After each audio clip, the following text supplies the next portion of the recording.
Chris Daly here. It's always my delight to talk to folks who are influencing the Jamaican community in a very affirmative way, and we do have a doozy for you today. We have Dr. Karla Hylton. She's a distinguished educator, accomplished author, passionate mental health advocate, blended expertise in academia, writing, and mental wellness advocacy. She's the founder of Your Empowerment Solution. Yes, Institute specializing in biology, physics, and chemistry tutoring. There's so much more to this amazing woman. So just lean in as she shares her story, the unvarnished truth, purpose in our pain. You will come away inspired and ready to embrace your authenticity and pursue your passion with resilience. So, welcome, Dr. Hilton, this afternoon. Thank you so much for having me. I'm glad to be here. Yes. First, we'd like to know a little about you. Can you share a little about your family roots? Well, my family roots are deeply planted in Jamaica. I actually come from an East Indian lineage that deeply values education, resilience, and community. So, family Uh-huh. was a big part of my life growing up. And when I say family, I'm talking about the extended family and the Yeah. Indian culture. So, my family, they were always supportive and they encouraged me to pursue education. Education was a big part of my journey in Jamaica. It's part of the family DNA, It education. is, it is, Yeah. it is. Wow. What parish? We're in Jamaica. Okay, I was actually born in Clarendon, Okay. but my parents moved to St. Thomas when I was about 2 to 3 years old. Yeah. So I grew up in St. Thomas. Wow. Mhm. You share that, throughout this journey, part of the family DNA is that education is important. That now we're calling you Dr. Hilton. Yes, Yeah. How did you get this calling of getting to a PhD level? And how did you okay. decide on that journey? Okay, growing up, as I said, my dad wanted me to be a medical doctor, the dream of most Indian men. Right. And I was on that path for a good while, but I attended the University of the West Indies. And while there, I was approached by a professor in biotechnology. And the Mm, biotechnology center was just opening up at UWI Mona. And to cut a long story short, I was recruited into the okay. biotechnology center. So instead of pursuing medicine, I pursued a doctorate in biotechnology. Wow, So, that's incredible. So yeah. your dad was promoting the classical medical doctor. You got promoted. Were there any other influencers in your academic journey here? I will have to say my dad was a major influencer, Yes. My mom supported him as well, but my dad, he was passionate. He himself did not have much education. Okay. However, he was brilliant and he really wanted all of his children to do, education was what he had to give us and we must, Yes. take it and do well with it. That's something nobody can take away from you. Wow. That's great. But you're not really you're beyond academic person of much talent. You've written this provocative book, The Unvarnished Truth, Purpose in the Pain of, and it's an autobiography.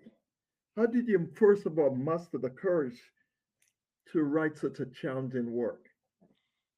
Okay, so the unvarnished truth, it is a very deeply personal journey.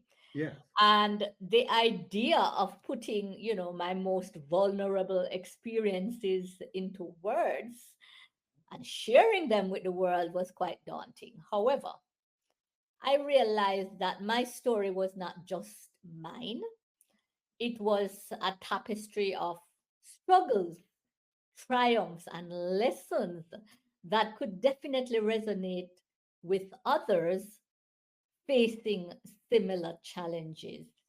Okay. And the turning point, I think, that, came when I understood, truly understood, that the purpose of my pain was greater than the pain itself. And writing became an act of healing for me, a way for me to confront and process the scars, my past, while at the same time creating, sort of a roadmap for others to find hope.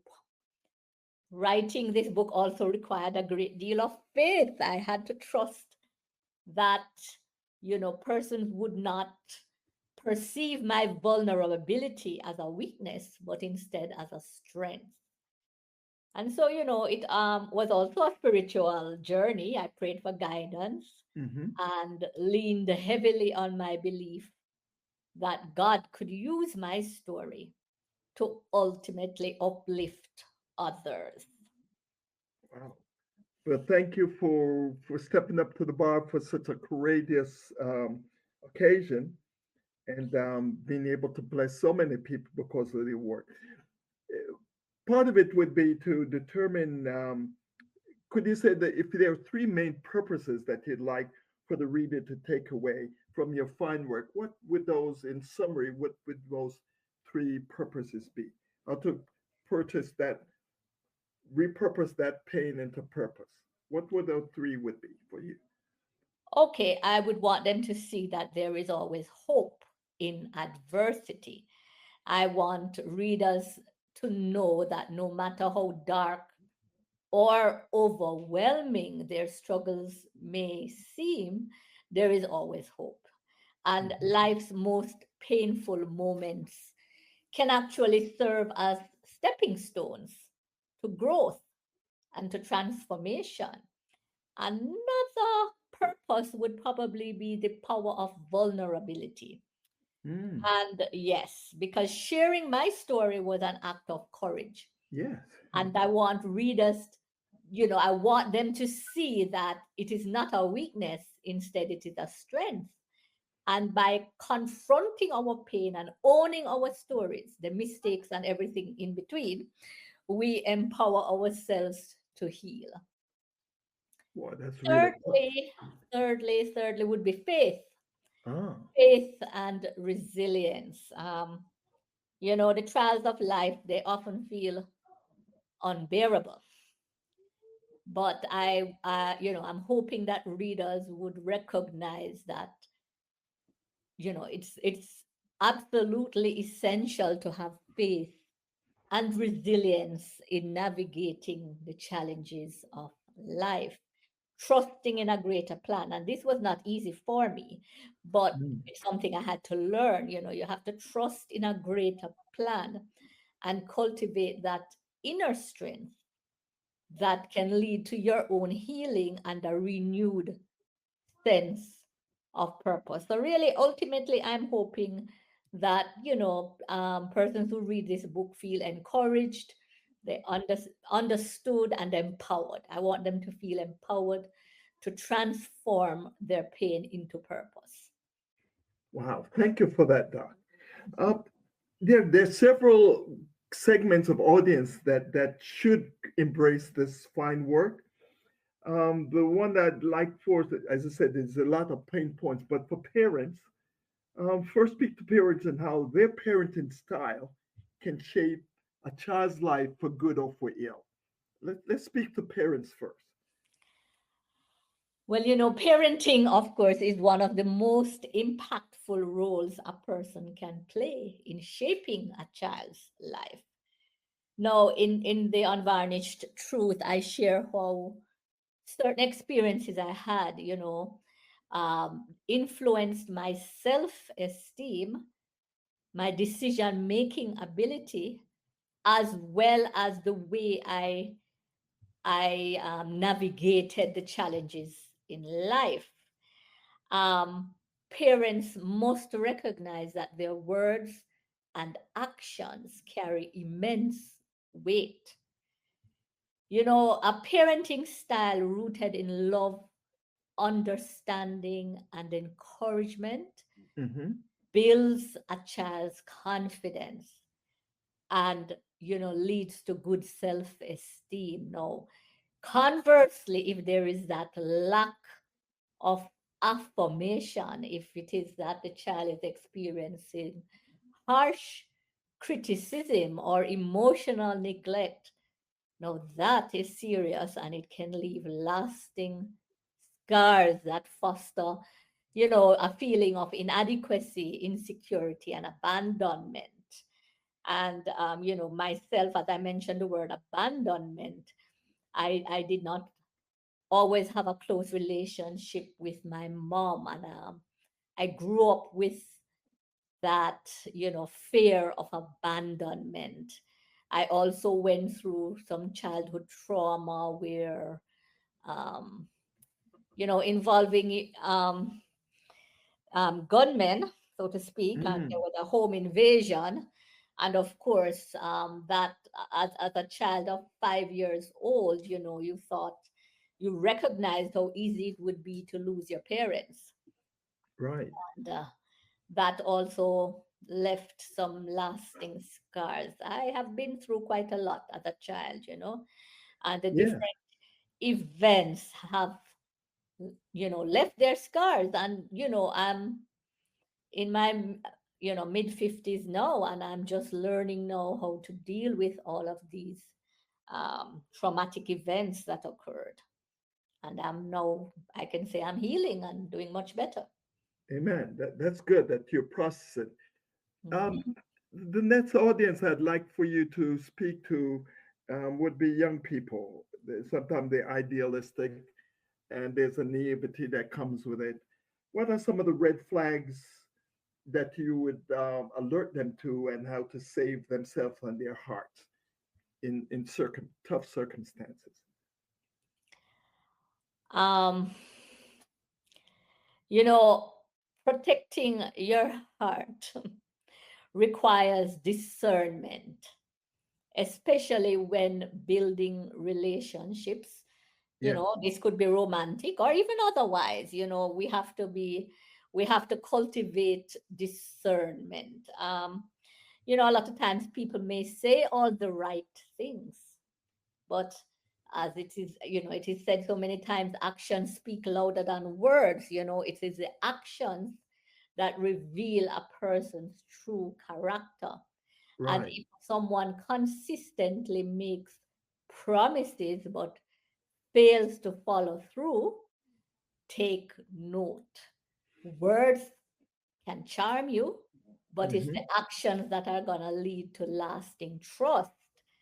Now, you should also, I think, pay attention to emotional patterns, right? When you're in a relationship, no, so I'm talking about a romantic relationship. No, it should feel uplifting and safe. It should not be draining or filled with anxiety, Right. right? You should be free to feel and act as you truly are. You should not, if somebody makes you doubt your worth or Mm. dismisses your feelings or manipulates you, these are some major, major, major red flags. Love should never feel like a power struggle, right? If you're in a relationship, it's the two of you as a team. Right. Another thing I would love to tell young people is that they need to know their worth. The Ah. most important relationship you will ever have is the one with yourself. And that's easier said than done. So, but we have to learn to develop self love and self respect so that you do not settle for less than you deserve. I did that for a very long time. When you know your worth, you will recognize good relationships and honor and celebrate those. Also, fast attachments. If you're in a relationship and someone tries to rush intimacy, that's also a red flag, I think. Right. And probably most importantly, trust your gut. Yes. trust your gut. We tend to sense when something is not right. And if you feel uncomfortable, don't dismiss the instincts. They're your mind's way of protecting you. Your intuition count, yeah, Yes, is a your very important intuition. sense. Yeah. Yes, yes, yes. Yes. The last group that I'd like to for you to speak with is that those are in uh, going through a very painful valley right now. What would be three things you'd like to share with them to give them a sense of hope as they go through this challenging journey? Okay. Pain, whether it's emotion, and I guess I'll probably speak more to emotional pain. Yeah. That can feel overwhelming, even, insurmountable. And that, happened to me. And I could not see that there was any hope or, any future for myself. And, I am here to tell you that I actually attempted suicide twice. Mm, And, but came out on the other side, and I am healed and I'm well, you know. amen. Because so I want to advise persons to allow yourself to feel the pain. It's natural, sometimes we want to avoid the pain, but we need to face it. We need to allow ourselves to grieve, to Yes. cry, or to express our hurt. So bottling up the emotions lead to even more harm. In my case, it led to autoimmune diseases. Oh, gee. So don't let the feelings consume you. Face them, acknowledge them, and maybe you can journal, pray about it, talk to a therapist or a good friend. Also seek support and community. The church is a great place. Yes. Healing requires connection. And so sometimes when we are hurt and feeling as if nobody understands, we can disconnect ourselves from family, and that is what you should not do. Right? Surround yourself with the people who love and support you. Well, that's No, such great wisdom. yeah. Another Yeah. thing is to really just to hold on to hope. That's hard. That is hard because I couldn't do it. There was a time when I could not do it. Ah, Because when we are in pain, it makes it hard for us to see beyond the current moment. But we have to remember healing is a process, it's not a destination. So we focus on one small, manageable step each day. Make time for self care. It may be that you need professional help, whatever it is, you know, take action. Um, just, take action. that's wonderful. Boy, the advantage truth, the purpose and the pain. Boy, you've shared so much. You've been so generous and shared so much great gems this morning, Doc. Um, I know some folks hearing this, they'd like to rush out and get a copy of this fine work. How can they obtain a copy? Well, it is available on Amazon.com as well as Barnes and Noble. Okay. Mhm. You also, for those who may not have the energy and the time to read, you also have a companion workshop. Uh, Tell us about the workshop and how no, it's can not a people avail workshop. themselves of this. It's not a workshop. It's actually a A workbook. workbook. Okay. All Yes, right. it is a workbook, and the workbook is called Vanquishing Monsters. And again, this is a resource for persons who are actively trying to remove themselves and heal themselves from pain. It goes through exercises and worksheets to help people who may be having suicidal thoughts, Mm-hmm. who may be in a narcissistic relationship, who might be going through a divorce. It also helps persons to spiritually renew their connection with the higher power. Yes. So that workbook is also available on Amazon. That's wonderful. So you've given people how to actually take action, not just read, but to take action through the work. Right, right. Because Yeah. what happened was that after I did the book, a number of persons would call me to find out. They wanted more information about what I did to get myself out of all the different traumatic experiences. And I decided that perhaps it would be a good idea to put it down on paper. And reception has been good so far. That's wonderful. Well, if people would like to even reach out to, is there a website or what contact would you suggest for them to Yes, reach? there is I do have a website. It is www.khylton, so that's KHYLTON.com. And there's lots of free resources there, lots of information, and persons can reach out to me from So they that. can subscribe and get Ex- resources and and get under your trusted tutelage. So thank you so much for sharing that, Doc.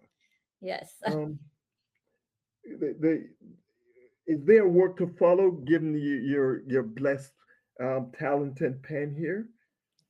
Are you Um, working on something new or considering it in the future? I am considering I have actually started another book, which will be a deeply spiritual book, actually. Okay. It's going to delve into the ways, the presence of God manifests in our lives through my personal experiences, Yes. as well as, insights that I've gained along this journey of life. I'm also into mental health advocacy, so I also do speaking engagements, etc. And I act as a mentor, especially to young persons who may be feeling lost, seeking hope. Yes. I I counsel them. It is so rich. I look forward to your pen finishing that work and blessing us again. As Thank you. we close, Dr. Hilton, is there a final gem of wisdom you'd like to share with our community? Um, I would probably want to say that, we all go through pain, but your pain has a purpose and your life has immeasurable value. No matter how broken or lost or insignificant you may feel in the moment, remember that God is crafting your life's journey, and every tear, every triumph is part of your destiny. Mm, So I would encourage everybody to just lean into their faith and trust in God's perfect timing, and never stop believing in the power of grace and transformation.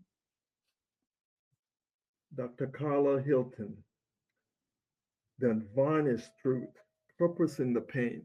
Thank you for sharing such unvarnished truth, so seasoned with grace this morning. I know we'll be blessed. So thank you so much, Doc. Thank you for having me. It was a pleasure.